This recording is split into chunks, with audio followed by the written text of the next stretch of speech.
Hello and welcome to the Earth Orange podcast with me, Actor Thomas, and... Andrew, hello. Hello Andrew, how are you? I am very well, thank you. How are you doing? Going along.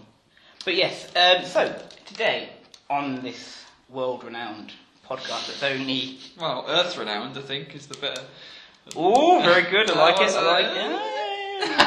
Right, okay, so we hope that you enjoyed our first episode. If so... Wait a second. Alright, don't be pedantic. Okay, I hope you enjoyed our first episode consisting of stories here on our podcast. And if you did, I'm assuming you're finding our second episode and you wish to carry on with us telling you more stories. So, today we're thinking that we may kind of do what most comics always do, which is go off on tangents and create other stories after you've started one story with one set of characters. Going to start a completely new story with completely different characters on a different part of the world. So, yeah. Can I just say, can we just reflect on the last episode? Because I've been thinking about that episode. Okay. He's put his head in his hands. No, I haven't. Carry on. I've definitely thought about it more, and I think when we come back to it, there's a lot of changes that I would have made now that I've thought about it, because it was very much on the fly, wasn't it? But it was, but that's the whole point of this. It's all about absolutely being on the fly. And I think the gaps, in fact, the gaps in the imagination that I've left might be good actually, because it will leave space for the viewers to make their own minds up, and I kind of like that as well. You're called the listeners, not the viewers. The listeners. Did I say viewers? Yes, you did. Oh, I did. Oh, sorry, listeners. Sorry, unless anyone's viewing this. Worst TV show in the world. Right. Okay. So It's not great. Mise en scène. Mise en scène. That's French. Very, very cultured, mate. That's why you got me in. Right. Right. Okay. So we have three choices. Did you swear? No. Right. Okay. Three choices. Three choices. Looks Right. like four, but go on. No, because that's a different. That's something. Oh, that's completely- right. Don't worry. Okay. It's fine. Okay. Look, basically, He's got this under control. you know something. Just for that, I'm going to pick the choice. No, I'm you're going to pick. bloody not. I am. No, you're not. Remember what you said last time. I'm in charge. Right. Actually, what we're going to do is we're actually going to do. Batman's first mission. Right. Okay. Okay. Now. Batman's first mission. Okay. Now. Oh, there's something else I need to talk about as well. Last time. Would you like us to stop, or is this No, part of the podcast? yeah, it's part of the podcast. Fine, carry on, mate. You mentioned It's all stuff. we were going to have a scoring system, Oh, sweet lord. Yep. which obviously didn't work out because we didn't Yes, really. we did. Well, no, because we merged the stories in the end, didn't Yeah, we? that's the point. Right. So the whole So who got the point then? That's the question. well, it sounds horrible, but it's that whole thing of the more of your story that's used, Okay. the more the point you get. So Okay. How do we measure? so basically, say out of the two acts that we've made, okay, Yeah. or however many acts there are 5 points on every act. Okay. Okay. Then, so if we liked my part of the story. Stop clicking that because you can hear it on that. But you can. It's my pen, by the way. It's not like I'm not like double jointed or something. But the more of my story that we used, the more points I got.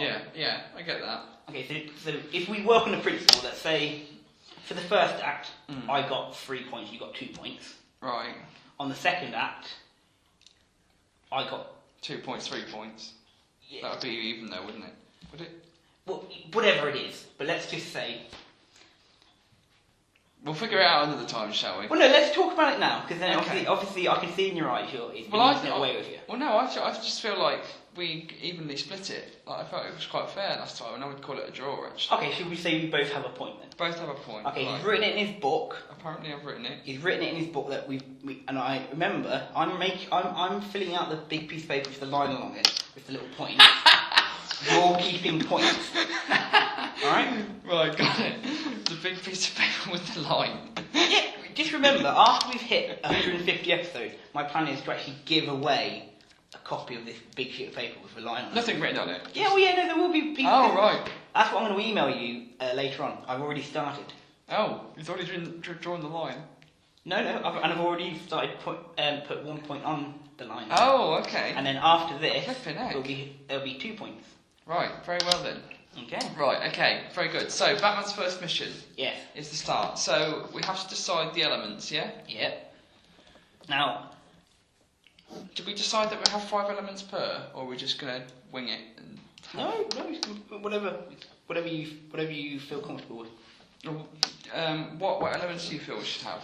Right. Basically, I don't want any traditional villains. Ooh, okay. No traditional villains. So None that are already in his rogues gallery, as it were. No. I mean, no. It's basically kind of just like a shoplifter. Okay. Right. So. Just think, this guy here has not got. So technically, it's been a bit misleading in what I'm saying about Batman's first mission. It's not really Batman's first mission. It's Bruce going out with a black, balaclava on, or beating people up. okay. Think. Criminals, I assume. No. So I'm not sued. I'm not making any money out of this. Think Batman Begins at the start of that. Okay. I know, I will be cutting that out. That's what I thought of. Seeing I'm sued. Yeah. Sorry, Christopher Nolan. Sorry, mate. Yeah. I know you're listening. yeah. But yeah. So think like that. The idea of it kind of. Yeah. Does it have to be? So it has to be a petty criminal of some sort. No, not petty. Just think. Just not like a larger than life. Almost like it's kind of like. As long as it's not kind of like either one of his big rogues gallery villains or the mafia. Yeah. It could be someone trying to steal a paper from a paper shop, or it could be someone stealing some diamonds from a jewelry store. It could be a bank robber stealing something from a bank. Did you just say a paper from a paper shop? Did you mean a newspaper? Or do you just mean like some A4 plain paper? Yeah, massive.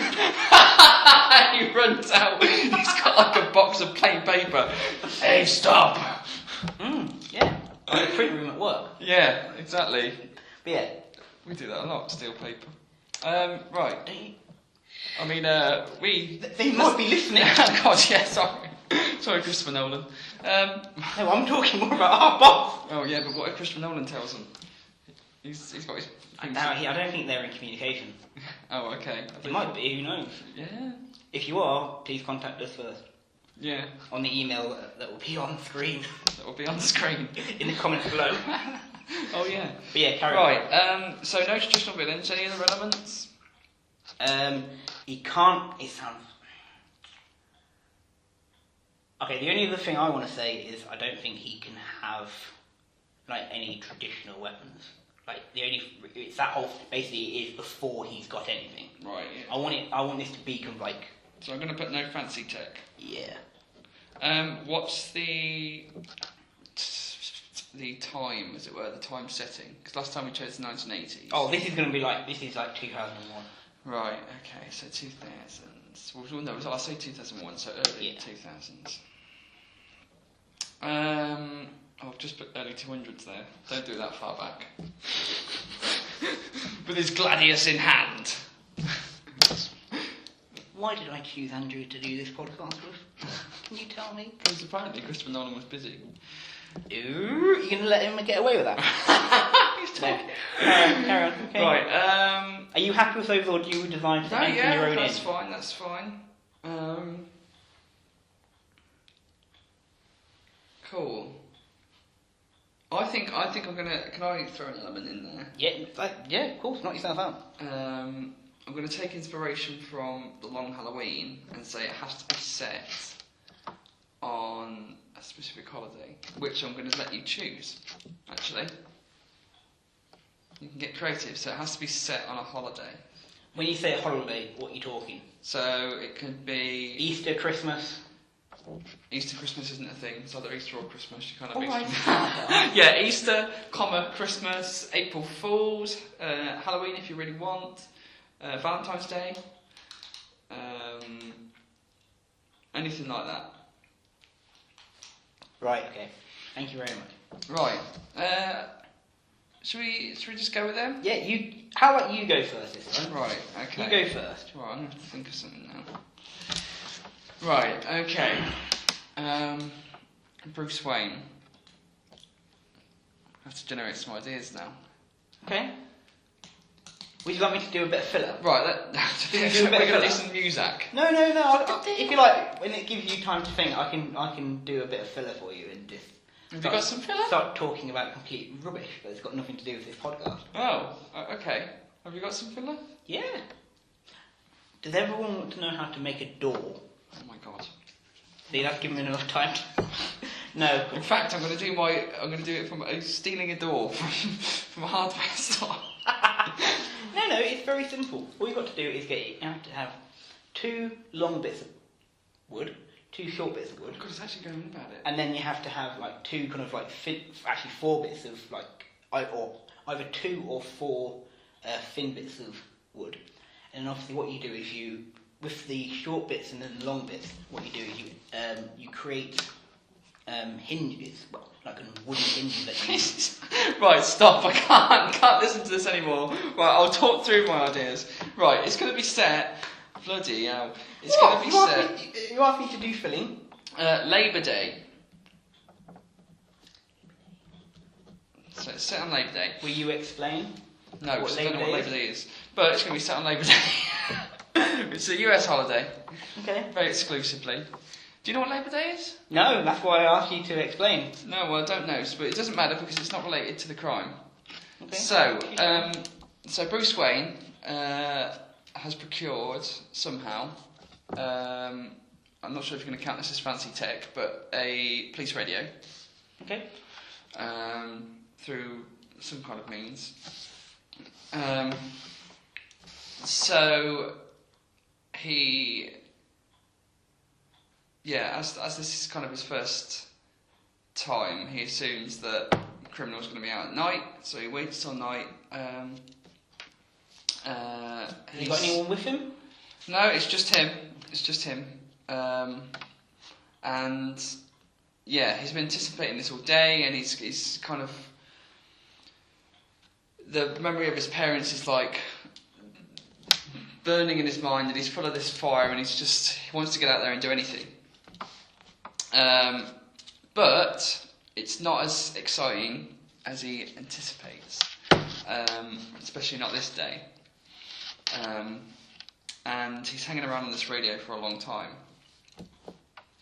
Before, finally, he hears through a call for, there's a riot going on in one of the slums, the cause of which is unknown. So he grabs all his bootleg equipment. So he grabs, I'm going to give him not a balaclava, but a bandana, which he wraps around his face. Black, obviously. I mean, he's dressed all in black. I wonder if we should give him something bat-like. Oh, yes. I tell you what, I'm going to give him a very makeshift bat symbol. Punisher style. Let's go Punisher style. So he's got a t-shirt, very why are you smiling? You're shaking your head. But yeah, it's going to be Punisher style. So he's got a t-shirt, and he's got elbow pads and fingerless gloves and stuff. But this t-shirt has got a bat symbol on it. It might not be the traditional bat symbol, but it's got a bat symbol on it, which is black. 2 wings and a head. Yeah. Okay. It maybe move. Yeah, it might even just be maybe not a cartoon, but a drawing of a bat. Okay. Anyway, so completely dressed in black, and he drives in his sports car, in one of his fancy cars, to the scene of this crime, and he parks. Oh, this riot. Yeah, this riot. Okay. And he parks it up just far enough away so it won't be identified. And he goes on foot the rest of the way. Anyway, when he gets there, it's all kicking off, as it were. It's all. I can't even think of the words. All kicking off? Yeah. Yeah, well done. So he turns up and he doesn't really know what to do. He's kind of like a deer in headlights, but he comes in and his first instinct is to try and calm people down. I think he's got a loudspeaker as well, and he turns up and he tries to act like the police because he thinks that's how he should act. So he turns up, he's got his loudspeaker and he's like, "Attention everybody, please return to your homes, blah blah blah." Sorry. What? Go on. No, it's just that accent. I'm sorry. Amazing. Oh. Thank you for this. Sorry. Carry on. I'll be behaved, teacher. Which doesn't get the attention of anybody, and there's thugs sprawling out, and there's fires starting and stuff like that. So he decides he needs to get hands on. So he goes into the middle of the riot, and he starts trying to separate people and stuff like that, which finally gets people's attention, and it starts to piss them off. And suddenly he finds that the whole riot is kind of like turned on him, especially because he's dressed so weird. You know, he's got the bandana, he's got the back thing, and it's like, you know, everyone's like, "Who the hell is this guy?" So everyone turns on him, and finally he can start using his sort of martial arts skills and stuff like that. But just as he does, just as he's sort of beating people up for no good reason, it seems, the police turn up. And they start doing the same thing, and the rioters all scatter and stuff. And Bruce, assuming that, you know, he's going to be exempt. Oh, I shouldn't really say this much for Act 1, should I? No, carry on, mate. Yeah, okay. Assuming that he's going to be exempt, I'll tell you where I ended it. Sort of stands there and he's like, "It's okay, officers, blah, blah, blah." But then he realises that the police think he's one of the rioters. And they start telling him to stand down and stuff like that. And he panics and he starts to run. And I'm going to leave it there. Okay. For Act 1. Okay. How many acts are we having for this? That's a good point. We didn't actually decide that. How many should we have? Should we stretch it to 3? Or yeah, let's do 3. Let's do 3. Right, Let's do 3 acts. Okay. Right. That's your act 1. Okay. Would you like me to carry on, or would you like to do your act 2? No, you go ahead. Okay. So, Batman's first mission. It is 10:42 p.m. on St. Valentine's Day, 2001. I've just thought of something we could have done with 2001. That would have been amazing. Yeah, well, don't worry, you've got a couple of months, it's fine. I know exactly where you're thinking. Yeah. Yeah, don't worry. Don't worry, you know. But yes, so, it's Valentine's Day, and, Bruce is, sitting in his formal living room in Wayne Manor, listening to, I'm stealing one of your ideas. That's fine. Listening to his police radio that Alfred got for him mere days before. And he's listening to things that are happening. And in one of the more expensive, classy restaurants in Gotham, there is over the police radio, you hear that some people have gone in there, and they've taken all the women who are out celebrating Valentine's Day with their partners and husbands and everything like that hostage. All the women? Yes, all the women. Okay. And holding them hostage in this one very expensive restaurant. And they forced all the men out. And they sealed the door. And the Bruce is like, Alfred, it's time. He laughed at my accent. He laughed at my bloody accent. Right. Okay. Alfred, it's time. Okay. Yeah. I'm writing that down. Okay. Alfred, it's time. Yep. And Alfred's like, yes, Mr. Bruce. So they head off to the big garage that they have on the Wayne Manor. Mm-hmm. And they're going along, and they see Ferrari, Lamborghini, Mercedes, and all these wonderful, really nice cars. No, there's a bike. Get on, Alfred. No. And then they find an old, beaten up New York taxi. Okay. And he's like, Very cool. oh, the keys, Alfred, the keys. So he gets in it, and he's by this point he's as they're doing this. I should explain that he's dressed all in black, very much like what you were saying. He's got black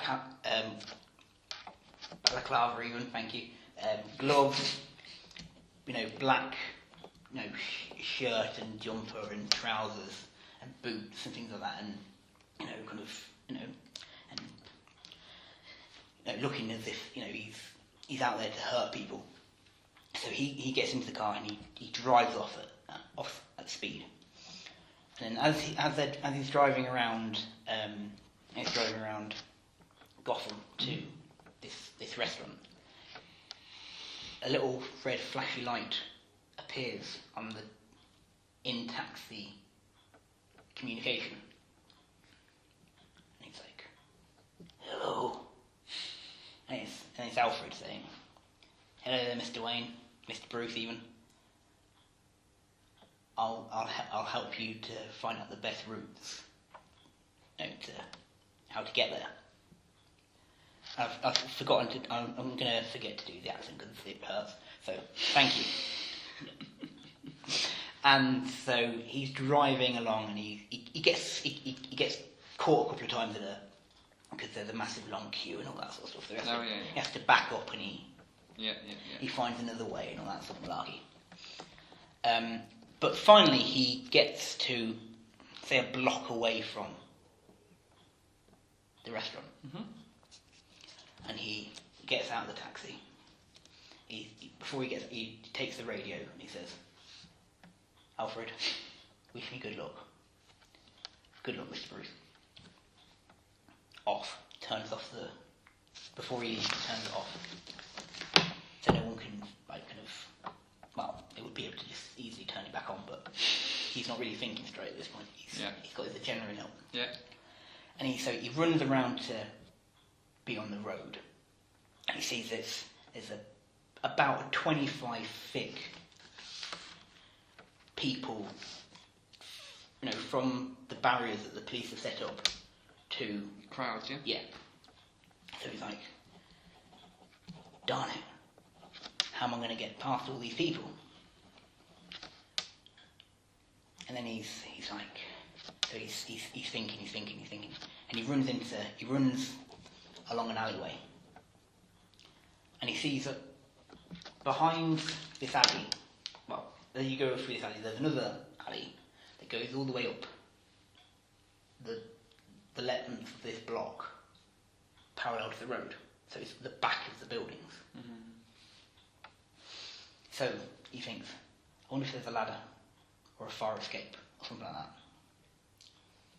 And he works out what building it is. He goes up the fire escape, and he gets to a door. So is this the back of the restaurant? Yeah, it's the back of the restaurant. Cool, yeah. And because you have to remember it's about 3 or 4 stories high. Okay. So he gets up and he gets to this door, and he tries it, and it's locked. darn it, I don't know how to do this.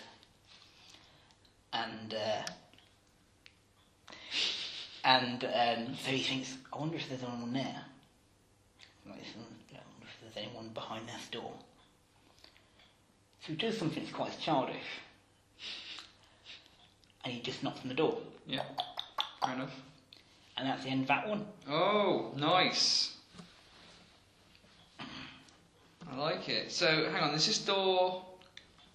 Where is it? Sorry, is it on the ground floor? No. This is like kind of like the way I was working on it. Say like the ground floor is like Street level, yeah. yeah, and that's got like the kitchen and like almost like a bar, like a waiting area for people. Then upstairs is like ordinary kind of like the ordinary dining area. Oh, it's all restaurant then. Yeah, it's all right, restaurant. Okay. Yeah. Very fancy restaurant. Yeah. Cool. Yeah. And then so this is kind of, Give it a name.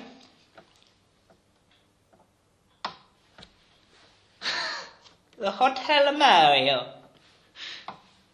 Right, we're calling it Hotel Mario. Yep. Okay, so the Hotel Mario. Yeah, so where Jesus.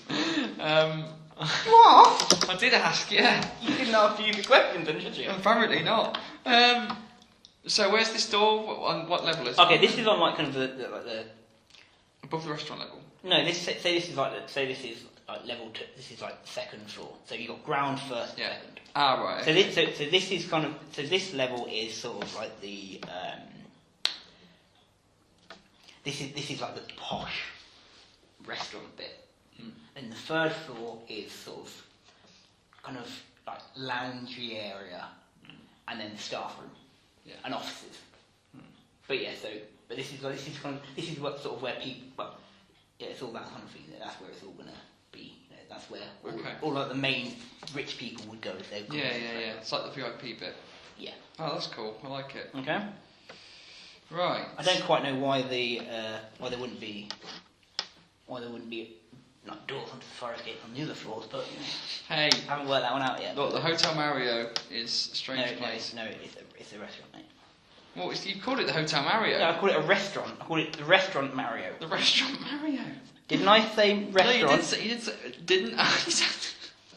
Write in. Tell us. Right, Restaurant Mario, apparently. Okay, right, Act 2. Yep. Do you want me to go first? Yeah, no, of course. I'm giving you time to think. Right, so. No, I've got it up. It's good actually listening to you talk. Okay. So, last we left off, the writers have all dispersed, and Bruce has been left with the police, and they've turned on him now as well. Yeah. But he panics and he runs, just dodging some shots from the police that they fire. Anyway, he managed to. I mean, this is in quite a rundown neighbourhood, basically. Mm-hmm. And he's running in people's backyards, basically, and jumping over fences and stuff like that. Mm-hmm. All the while being chased by police officers, and he's going down avenues and alleys and stuff like that. Anyway, he ends up. He thinks he's just about lost them, using all his guile and his wits, and he is slowing down. When suddenly he runs into a police officer leaning against his car, having a smoke, just relaxing, and who else could it be other than Timothy Green? he's ran straight into the arms of Timothy Green, who is who wasn't expecting a writer to come out of nowhere, and Bruce wasn't expecting him. And there's this kind of moment where they stop and look at each other, and Timothy starts reaching into the car. Oh, Thomas has raised his hand. Hey, can I just ask a question? Yeah, go on. Didn't we work out the principle that Tim Green was Go on. What, older? older? Yeah. So I'm assuming that So this is 20 years later. So I'm assuming he's like kind of near retirement. Well, we didn't. Yeah. Okay. Yeah. Okay, that's fine. You'll see. Okay. Ooh, Um, wow. Yeah. So. Wow, that's ominous. Yeah. Woohoo. So. Sorry. Yeah. Before Tim can do anything, he's obviously reaching for something inside the car. Before Tim can do anything, Bruce bolts it, and Tim, bless him, feels like he has to chase. Okay. So he does, and he's extraordinarily wily for an old codger. And he's giving Bruce a run for his money, and Bruce ends up at a dead end, which he could climb. You know, he has got the press. He's got the suppleness and the athleticness to climb it, but it's the time. He hasn't got time to climb it. So he turns, and there's Tim behind him, struggling to keep his composure, trying to keep his breath. And Tim pulls out his gun. Or should we have a gun? Maybe that's what he's reaching for. It's your story. Yeah, I'm going to say that. I'm going to say... In fact, there's a moment where he reaches for his gun and he realises that he hasn't got it. So Tim kind of panics and he realises that he's going to have to take this writer down with hand to hand. And Bruce tries to warn him, tries to talk him down, but Tim's not having any of it.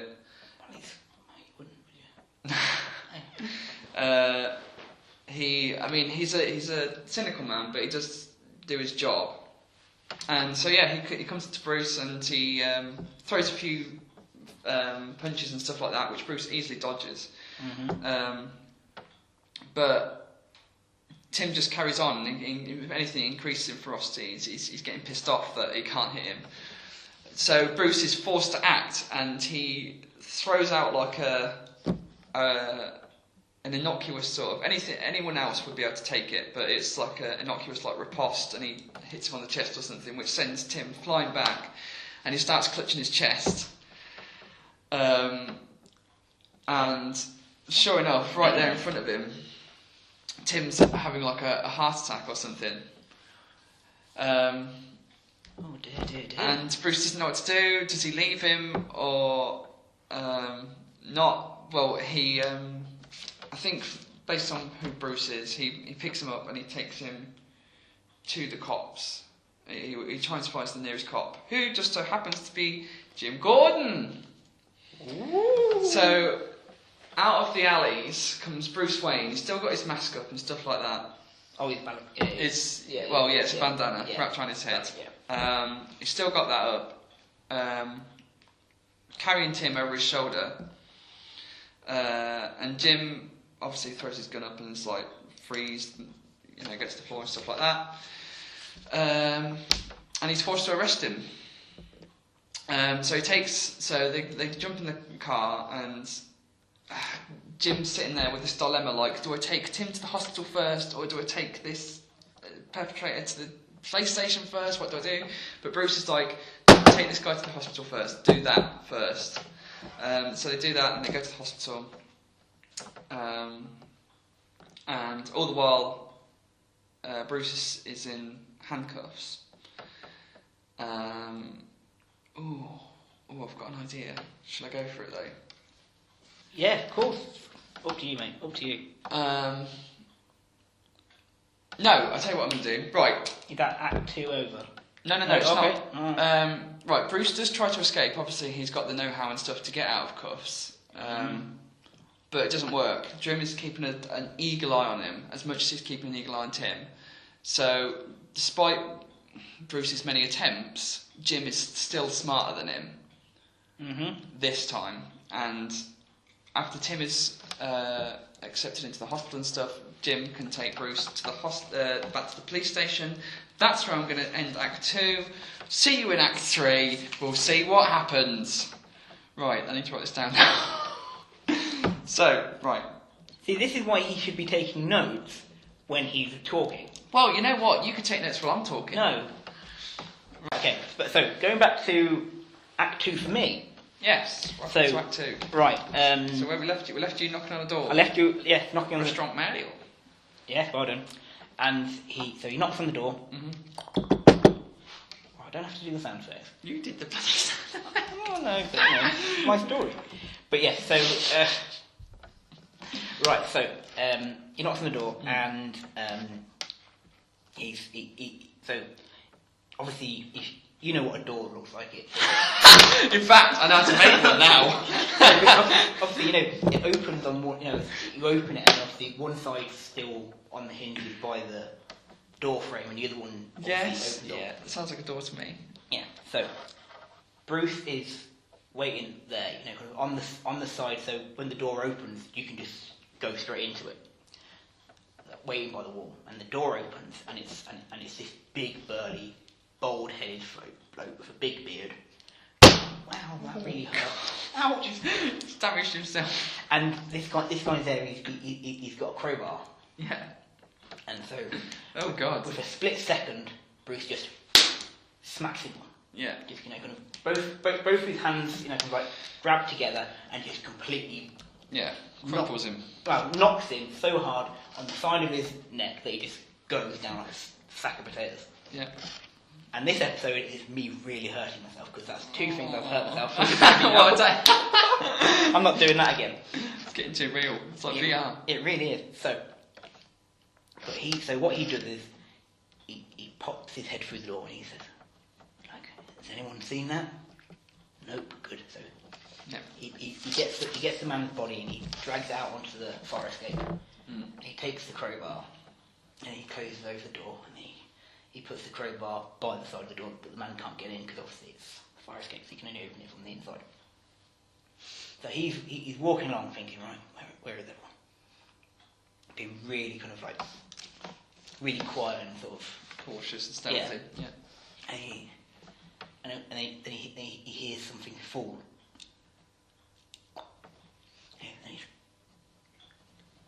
He looks around. Yeah. And he sees that there's this man kind of hiding underneath a table. Okay.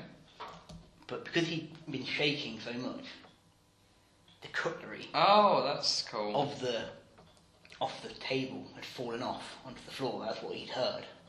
Ah. So he snuck over to this man and said, "Hi, I'm B. Okay. I'm here to rescue people. Where are they?" And this man's like, "I don't know. I just don't know. As soon as it started happening, I just hid under the table. My girlfriend, she's gone with them. I don't know what's going on. I don't know if they've gone willingly or not. I just don't know." Look, just calm yourself down. Just take a deep, calm breath. Just tell me what's happened. You know, do you think they've gone upstairs or downstairs? You know, because they're not here. You know, they're nowhere on this floor. So, yeah, they've probably gone upstairs. They've probably gone upstairs. Okay, look. Just stay here. Whatever you hear, whatever happens, if I'm not back in 20 minutes, go out of that fire escape and get down to the police. Okay. They'll help you. Mm-hmm. "Why can't you help me? You're a police officer. Come on, you can help me." He goes, "No, I'm not. I'm just someone who heard about the news." So, he leaves him underneath the table. Mm-hmm. He walks slowly over to the very beautiful flight of stairs. Mm-hmm. And he takes one or two steps each time, keeping an eye, seeing if anyone's looking down from the floor above. And as he kind of gets halfway, this man says, "Oi! What are you doing here?" And then about three or four men rush down the flight of stairs. Fortunately enough, Bruce is able to run down as well before they get to him. One trips over and falls down the stairs and Classic. Yeah. does his neck in. Ooh. So he can't really. He's gone. He's not much help to anyone. That just leaves three of the blokes. Yeah. Okay.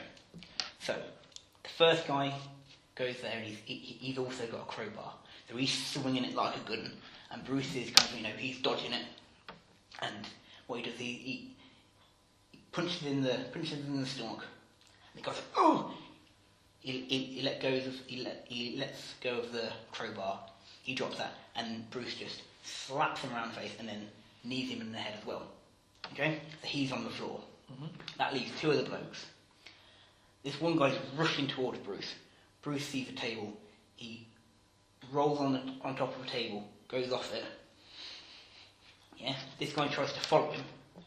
Yeah, but as soon as this guy gets on top of the table, Bruce grabs the tablecloth, rips him off. This guy goes flying, and Bruce takes a chair and wallops him over the back. So he's on the floor, and it leaves the last bloke who's picked up two steak knives that are on the table. Okay. And this guy's just, slashing away like a gun. And so Bruce is like so Bruce does that whole, goes down on the floor, kicks the guy's legs out of the way. He goes flying, and when he's fallen over, the knives have left his hand. They flew up and pinned him down to the floor, and Bruce just knocks him out. Yeah. At this point, Bruce goes back up the stairs, and that's the end of Act 2. Okay.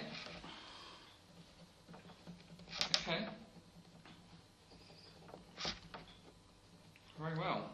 See, that's dramatic, isn't it? That was dramatic. Bloody hell. That whole fight scene there. I was just like, yeah, and then he fought on with martial arts. Use your imagination. Right, Act 3. Yeah. So, previously, Bruce Wayne has just been apprehended. We just dropped Tim off at the hospital. He's still alive at this point. Still breathing, just not good. So Jim takes... I'm assuming he doesn't know it's Bruce Wayne as of yet. No. He? That's a good point. Yeah, for some reason, the mask has been left on, so no, it doesn't know it's Bruce Wayne. But I tell you what, as soon as they get out of the hospital, Bruce is still cuffed. So as soon as they get out and Jim can focus on taking him back to the police station, he takes the mask off, and then he realises that it's Bruce Wayne, because it's Bruce Wayne, and everyone knows Bruce Wayne. Okay, he's one of the more photographed individuals in the city. Yeah. Okay. So that's believable. Yeah. So Jim instantly recognises him, and is shocked, and and starts interrogating him and stuff like, oh, "What the hell are you doing? Why were you part of this riot?" and things like that. And Bruce is reluctant at first to kind of reveal what his ideas are in his crusade. So Jim's got no other choice but to take him in, because he's possibly suspected of committing a crime. So he gets bundled into the police car, and they drive down to the station. And Bruce is trying to persuade him not to turn the car around and things like that, which Jim isn't listening to. Okay. So I'm going to have Bruce attacks Jim, because finally Jim is distracted enough that Bruce can use whatever guiles and whatever skills he has to get himself free of these cuffs. Okay. In fact, maybe he's even pickpocketed the key off Jim. Okay. So whilst they're in the car, Bruce attacks Jim, which obviously forces his car off the road, which then crashes. And should I put Jim unconscious? No, let's not. Let's put Jim through a bit more. So Jim isn't unconscious. You say this. Oh, so Jim isn't unconscious. In fact, neither of them are. But they're both like bloodied and beaten up and stuff, and they've crashed. God knows where. Thankfully, there's not many people around. Well, let's say it's the docks. Okay. Near the docks. So they both like stumble out of the car, and Bruce is trying to escape, and Jim isn't having any of it, and he gets his gun out and he tries to shoot, but he can't. He's concussed and stuff like that, so he can't shoot straight. So he just abandons the gun and chases Bruce down. And Jim is still in his prime. He's still got a bit of strength to him and stuff. So he tries to tackle Bruce, and Bruce fights him off, and he does his best not to harm Jim. But it's not happening. And eventually they just get into a fist fight, and these are two men that are already, they've already been in like a car crash, so it's not like the most cinematic of fights. It's sloppy and there's blood everywhere, and it's not good. Okay. And this is all sprawled out across the docks as well. This doesn't happen in one place. And you've got like dock workers working late, and they're looking on. They're not doing anything. They're just looking on aghast. Okay. Well, some of them, I'm sure most of them are just like, oh, this is just a typical night in Gotham. Oh, a couple of drunkards. In fact, I tell you what we're going to do. They notice. Maybe Jim is a bit of a celebrity cop at this point. Maybe, but anyway, they certainly notice that Jim is a police officer, and they don't like that. So. What, down in the dockyard? Yeah. Or, don't know what that. No, I don't. That West Country accent was. I apologise. A lot of people in Gotham have British accents. They've all got West Country. British colony. Well, Anyway, yeah. So the dock workers soon come to Bruce's aid, not to help him, but obviously to beat up a cop. And they surround Jim, and Jim's like, well, "Officer of the law, you'll be arrested if you do anything." And obviously Bruce needs to escape, and they start pounding on Jim. Bit harsh. Like really giving him a good kicking, and Bruce is at this moment where it's like, I need to get away, but I need to save Jim. But I'm right off these dockyarders. But of course it's Bruce Wayne, so his conscience takes over, and he takes these dock workers down in the most painless way he can. Okay. And he saves Jim. He drags him out of there. And yeah, at this point, Jim's he's unconscious. He's gone.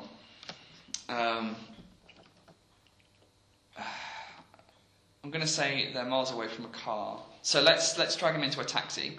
Bruce hails a flipping taxi, and throws him in. And once again, the taxi driver's like, "Oh, it's just a typical night. We've got two bloodied, concussed guys."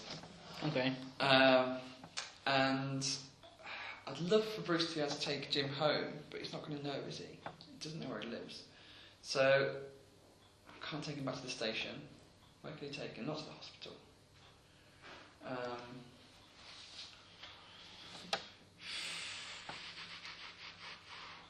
Where can we take him? Takes him to a church. Okay. Takes him to a church. And basically he gets him out of the taxi, gets the attention of some of the what would it be, clergy? Would it be clergy? Well, it depends on what kind of church you go into. Okay. Well, you thinking Anglican, Catholic? Oh my God! Let's not get into that. Okay. Right. Okay. Well, it gets the attention of whoever's at the church, and basically just sprawls Jim out and is like, "Right, it's your problem now. Do what you need to do." But they're all rushed to help him anyway, and Bruce has obviously got his mask up now because he's not going to be recognised, and runs off. Anyway, he's still not in good shape, but he gets himself back to this neighbourhood that he was originally at, and it's an absolute mess. There's God knows, there's fires just dying out. There's trash all over the street. There's still people like unconscious, and people tending to them, like their friends and family and stuff. And he gets back to his car, which has now been graffitied and smashed and absolutely destroyed. And yeah, I think I'm just going to end it with him. Yeah, after seeing his car just crashed and destroyed like that. No. I tell you what I'm going to do. So he sees all that destruction, and he realises the night that he's been through, and he at this point he's like, "Is this really worth it? You know, what am I doing? Okay. This is ridiculous." And he turns around, and he sees a young boy. There's a man and a woman, and the man is bloodied and broken and almost unconscious. In fact, maybe he is. And there's the woman as well, and it's obviously his father and mother. And the woman is pretty beat as well, but she's conscious enough that she can tend to the man. And this child is just crying and crying and crying and absolutely heartbroken over what's happened to his parents. And he sees that scene, and he's like, okay, now I remember why I'm doing this. You know, that was me, and that kid got lucky. But it could have gone the other way. It could have gone what happened for me. So with that, he makes the long walk home, and obviously Alfred takes care of him and patches him up, and that's Batman's first mission, according to me. Okay, great. I've forgotten what I've... Right, so... Make notes when you talk, man. No, it's too hard. I need to form the idea in my head, let alone write things. Right, so Jim takes the mask off and realises it's Bruce. God, we've still got to merge these stories. Right, okay, I think I've got it. So, Act 3, according to Thomas. So, what's happened? Bruce has just been in a very dramatic fight. Oh, yeah. And he's going back up the stairs. Yeah. So, when he gets to... So, this is Act 3 of Bruce's... And the final act. Bruce's first mission, according to myself. And so he's running. He's just got to the top of the stairs, and he sees that there's say about between 20 and 25 women, all together, standing, or sitting in the sofas and all that sort of stuff that are in this top area by the bar. And then there's 6 blokes. And they're all there, and they're all tooled up. Mm-hmm. And first of all, they're all shocked. They're all like, kind of, how has this man defeated them not down there? Mm-hmm. That's ridiculous. So they're all a bit kind of like, well, we don't know what's happened to them. So we don't want to start anything with this guy, because he might, do the same thing. They don't know if they've been murdered or anything. So, Bruce just walks along, and if you let these women leave, I promise you, I won't hurt you. But if you don't, you know what will happen. And then the guy who seems to be in charge just takes 2 or 3 steps forward and says, "Go on in." Whoa! So before Bruce can do anything, these 2 big blokes come rushing up to him. And Bruce is thinking, he's frozen, he's a bit like, I don't know what. So all he does is he really quickly takes 3 or 4 steps backwards, and these 2 blokes just collide, and then just kind of go off on separate directions and like kind of holding their heads. Yeah. This gives Bruce a chance to start punching in the back one of these guys. So after being punched in the back 3 or 4 times, he's gone down on his knees because he's like, my back. Yeah. So, and Bruce just knees him in the face, so he's on the floor. Mm-hmm. Instead of going to the other bloke who went on the other direction, he started on another guy who's rushing towards him. And he, for some strange reason, has got 2 candles. 2 lit candles. Yeah. Right? And he's like, so he's trying to, he's almost kind of like, he's waving around thinking, I know, I'll burn him. Yeah, I'll burn him, and that'll teach him a lesson, won't it? Well, I'm sure there's like wax flying off, surely, that's like, oh, bloody hell. Maybe. But, so... Because he can't. So Bruce is like, oh, I don't like this. And he keeps on going, he keeps on like jumping backwards, this guy's getting closer and closer.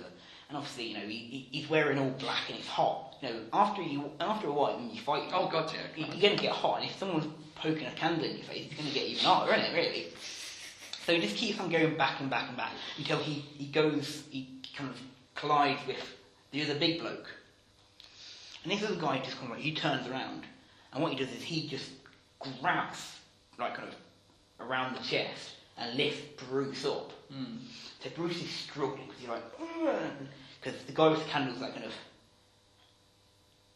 let's see how sweaty this gig can get now, eh? So what Bruce does is he uses one leg to kick this guy with the candle in the stomach, and then his other leg to try and kick this guy either in the groin or on his legs to make him drop him. Unfortunately, both of these things fail. Okay. Because the guy with the candles actually puts both of the ends of the candles onto Bruce's leg, and he screams like, "Ah!" So he's like, "Ah, that really hurt." This is so. But what he does do is with kind of reaction of being burnt, he kind of kicks out like kind of backwards, like kicks backwards. And he actually does and manages to kick this other bloke in the groin. Yeah. He drops him. Yeah. And then, because of this, because there's actually still a candle kind of in his trousers. Oh, right, okay. Yeah. He just grabs that and sticks it in this lit end of this candle in this guy's ear. Oh, gee, good lord. Okay. Bloody hell.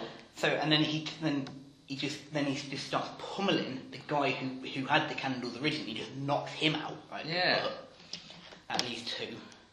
Right. Lord. Does that leave two? How many have I done so far? I don't know, I've actually. done 3 so far, and there's meant to be 6, wasn't there? That's 3 left. Is that correct? Yeah. Yeah. Yeah. So, next one is he flies over, and he seems he's a bit more of a, he's not to be racist, but he's like a Chinese, Japanese sort of guy, and he's kind of like. Oh god, no. Right, okay, so he knows martial arts, not necessarily Chinese. No, alright. He knows martial arts. Good lord. Right. The sounds. Okay, so he's there, and he's dropping some shapes. I'm not gonna lie. He's dropping some Oh, shapes. right. Oh, maybe it's Capoeira then. He's dropping some shapes, and Bruce is like, what the hell? Is this going to be an Indiana Jones moment? No. So this guy, he's like, no. Bloody hell. And he's doing the whole kind of like crouching tiger, hidden lion, and all that sort of shit. Right. Whatever. I don't watch like kung fu films. Right, apparently not. But what he does is, Bruce is kind of like, oh, I've had enough of this, and he does that whole trick, and he gets a chair, picks up a chair, and you think, I know what you're going to do. You're going to try and throw it at me. And he's like, no. And then what he ends up doing, he goes, look over there. And just puts the chair over there and knocks him out. Oh my god. Right, okay. Okay. Amazing. So, there is one, there's the guy who was supposedly in charge. Yeah. And he's there, and he's looked at all of these other people, and he's seen all them getting knocked down, all that sort of stuff. And he's like, I'm not having this. So he goes into his pockets, and he has 2 sets of knuckle dusters in both pockets. Okay. So he's got 2 knuckle dusters. Haven't you got one other person left? Yeah. Yeah. Okay. Don't worry, I'll get to them. He's got these 2 knuckle dusters on his knuckles, and he's swinging away like a gun, all that sort of stuff. And Bruce is like, as long as I keep out of his way, he'll get tired before I do. Okay. So he starts doing the whole sort of, kind of he starts running around a bit, kind of like getting out of this guy's way. Yeah, just dodging and stuff. Yeah, because obviously it's a bit, if you ever try to punch anyone with a knuckle duster, it takes a lot out of you. It's hard work. Obviously it's heavy. So after about 2 laps of this route, this guy's like, I've had enough of this. So Bruce is like kind of, And so Bruce just goes up to him, just taps him on the shoulder, and just smacks him out. So, this just leaves one guy. And this guy is sitting on the sofa with a knife to one of the more attractive women in this that were held hostage. Okay. A knife to her neck. And he basically says, right, because of that, I'll let all these other women go, apart from this one. Okay. Bruce's like, yeah, right, sounds like a fair deal. And he says, what do I need to do to let you let all the women go? And he says, you need to go and you need to take this note to this person. Okay. I said, well, what person? Where are they? He goes, don't worry, the address and the name will be on the envelope. But if you want all of these women released, you have to do it. Okay. And I went, okay, fine, I'll do that. Okay. So he says, okay, fine. So he lets them all go. Lets all the women go, and he hands Bruce this letter. Okay. And at this point, you can hear the women have gone out of the door, and the police are running in. And they're like, where are they? And the women are like, upstairs! Yeah? And they're running upstairs.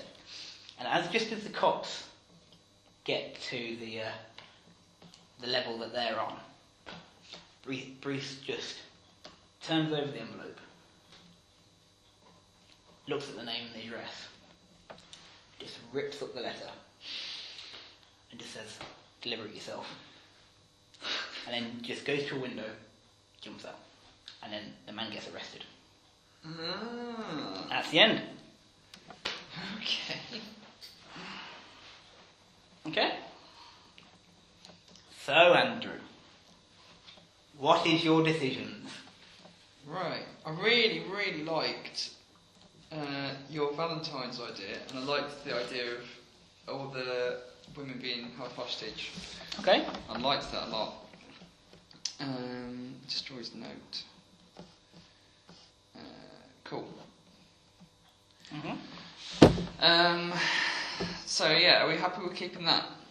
Okay, fine. So we're keeping Valentine's Day and Yeah. all of the ladies that are in this particular restaurant are being held Yeah, hostage. Okay. which obviously drastically changes, because obviously now that's the crime that he deals with, not the riot. Okay. I really liked that idea. However, Ooh, there's a however. I might add an element that you didn't think of, Okay. and that is... Right, we'll talk about that in a bit, but don't forget that I said that. Okay. I want it to be a little surprise. So, right, yeah, I really liked that. So Okay. that's obviously going to inform the rest of the story. So, is there anything from mine that you want to include? Like, do you want to get Jim and Tim in there somehow? No. You don't want Jim and Tim in there? No offence. It's just, yeah. To me, you can do whatever you like. You Well, can no, we can't, because we're making this Well, story. no. Okay, but I myself would like the idea of the first. To be completely random, completely... Yeah, like have nothing to do with That's fine. characters that he will know in the future. That's fine. That's just me, but That's okay. So, hang on, what the hell is my story? there's some of your story there. Is that some of it as well? Yeah, Right? yeah. There's Act 1. There's Act 2. Oh, very good. For flip's sake! Right, so... Why am I stuck with such a moron? Thanks for the support. Okay, so... Right, I think I'm going to have to tell you the idea. Basically, here's what I was thinking. Okay. That guy that he talks to, when he climbs up the fire escape and climbs in, he's the mastermind behind it all. And he gets caught after this crime is over, and Bruce... Oh, what you took? What? So the guy who was underneath the table Shivranaka doing dog. He's the one that hired all Doing these dog. doing dog. That Sorry. hired all these thugs Okay. to capture all these women.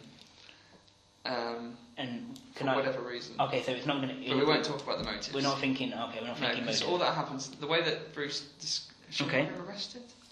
What, Bruce or what? Have the guy arrested, and that's how Bruce discovers it. Is that they see, yeah, should we have him? Well, no, because no, the only problem I have is obviously because you're gonna have to wait until. Because obviously this guy's still in there. I really like the taxi idea as well. So this guy's still obviously in. Well, I didn't really give much thought to it, but what I mean is I was just going to say that he was. He escaped. When he heard the women running down, he ran off with them. Yeah. So I suppose at that point, that's when he gets arrested. What if he's not arrested and somehow... What goes through the fire escape door? No, yeah, he escapes because he gets down onto the street level and it's just like, oh, I was just in there. Oh, my girlfriend's in there, and then the cops are like, yeah, come on through. But how would Bruce discover that? Maybe it's got something to do with this note.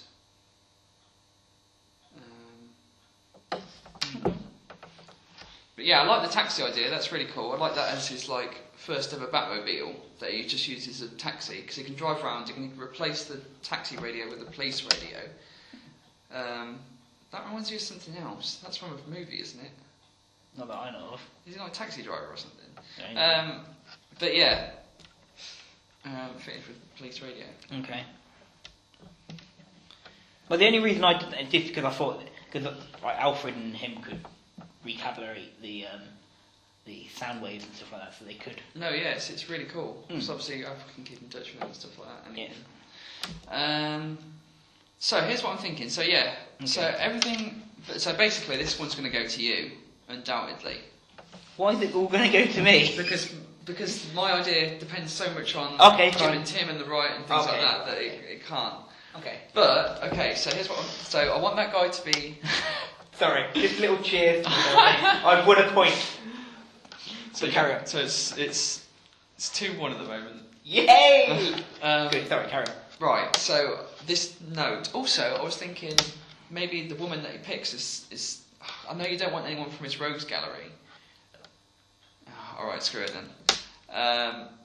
I know. Is that you were thinking about then as well? Who do you think I was thinking? I reckon you were probably thinking of Harley Quinn. I wasn't. Wow. I was thinking Selena Kyle. Ooh. Okay. I did not see that coming. Yeah, I was thinking Selena Kyle. Okay, fair I'm enough. going to do other things with Harley. That sounds really wrong. I'm going to do other stories with Harley Quinn. She wouldn't be at a restaurant.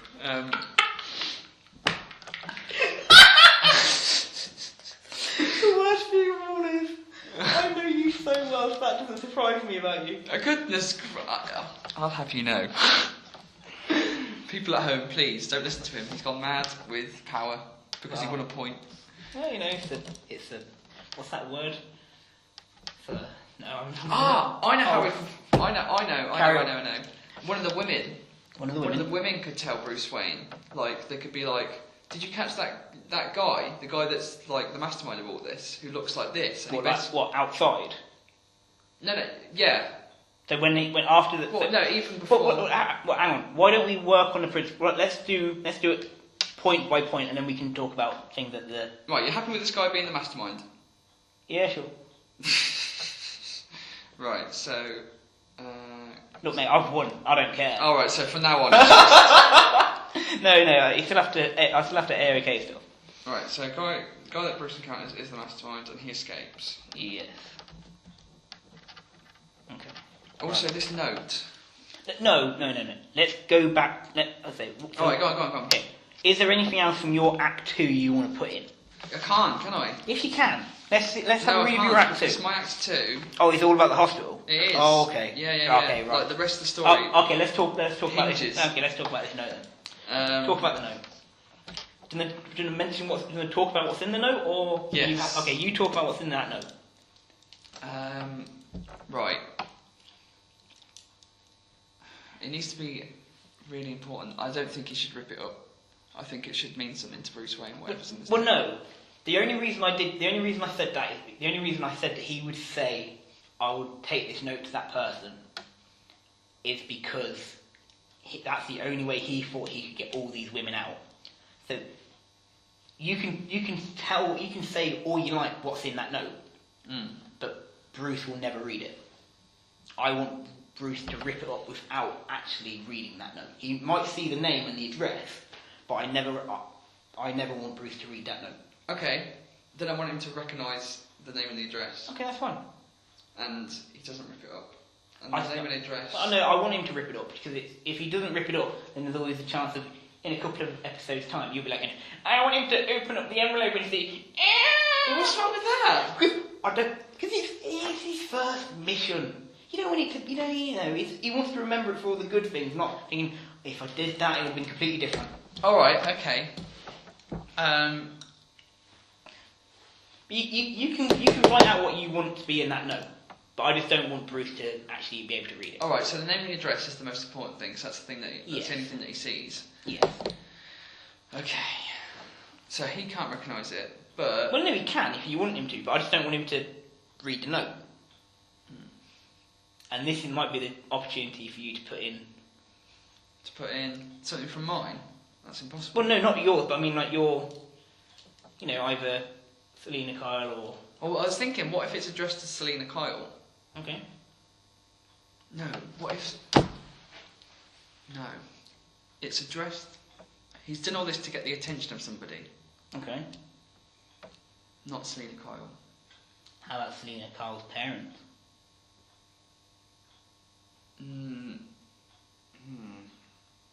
No. What I'm thinking... But then it involves a traditional villain. It involves a rogues gallery. Because I'm thinking he's done all this to get the attention of this villain. And that's who the note is addressed to. How about Falcone? Yeah, that would do me. One of the crime families. Who else is there? Falcone would do. Yeah. He's the only one I really know, I think. Okay. So maybe Mario's could be... Either owned or partly owned by the crime family. By a competing crime family, yeah? Yeah.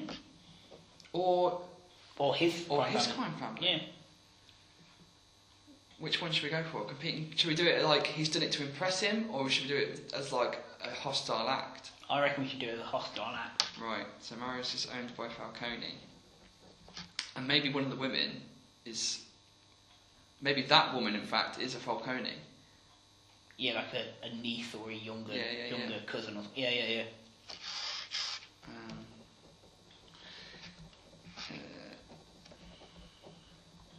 Cool. So the note's addressed to Falcone, but Bruce doesn't care about that. He's got what he wants, so he rips up the note. Mm-hmm. The guy that he met on the balcony, he's maybe one of the from a competing crime family. Well, yeah. How about he is sort of like the... I'm just trying to think, watching all the mafia documentaries. I might be mispronouncing this, but basically, you've kind of got like you just kind of got like the foot soldiers, which are just called like foot soldiers. Yeah. And then you kind of got their boss, who's the capo. Right. And he's like the head of like the organisation. Not the organisation, but because obviously the idea is it's like a unit, yeah? Yeah, so you've got a unit, and then you've got the head of the unit, and then obviously that goes into like someone bigger, and then that goes into someone bigger. So they're all foot soldiers, he's the capo as it were. Yeah. Yeah. Got it. And then the guy who was actually holding the woman... Yeah. ...was kind of... The guy, the capo was like kind of like say, when you go up there, pretend you're in charge. Yeah. Cool. I think that pretty much says itself after that. Okay. So Bruce tricks him into letting the women go. Mm-hmm. He rips up the note. Police storm the place. How does Bruce get away? Does Bruce get away before the police get in there? No. Well, Because I very much doubt the police storming the thing and him being there dressed all in black, they're going to be like, you alright? No. The way I did it was as they were getting to the top of the flight of stairs, he either jumped out of a window or got out of the fire escape and escaped. So he escapes without then. And then then he goes off and finds his taxi and drives off. Right. That's how I was going to work it, but okay. If you want to, you can introduce your story. I'm going to introduce the idea that the police spot him and think he's part of the gang. He does escape. Yeah, no. The only one thing I will say about that is, wouldn't that be a bit odd? Why would it be odd? Well, this is obviously me adding stuff now. I apologise, but they're all going to be kind of either in like white shirts and ties and. Well, yeah, but what else are the police going to think? Look out as if it's. Well, no, I couldn't. But maybe not. Maybe not part of the gang. Maybe not part of the gang, but he's something. I completely agree that they think he's up. No, he's not legit. He's something dodgy. Yeah. But I don't want them to think he's a part of the. Well, maybe they flag him as a vigilante. Yeah. So the word goes around that there is a vigilante because all dressed up out in black. Yeah. Okay. Cool. Right. You happy? That's it.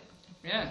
So that's episode 2, as it were. Okay, sure. I think we've covered all the bases. Would you like me to wrap up, or would you like to wrap up? I guess so. How long have we gone on for? Oh, over an hour. Yeah, go on, you can wrap up if you like. Oh, okay. Well, thank you for joining us on episode 3 of Earth Orange. I've been Andrew, and this has been Actor Thomas.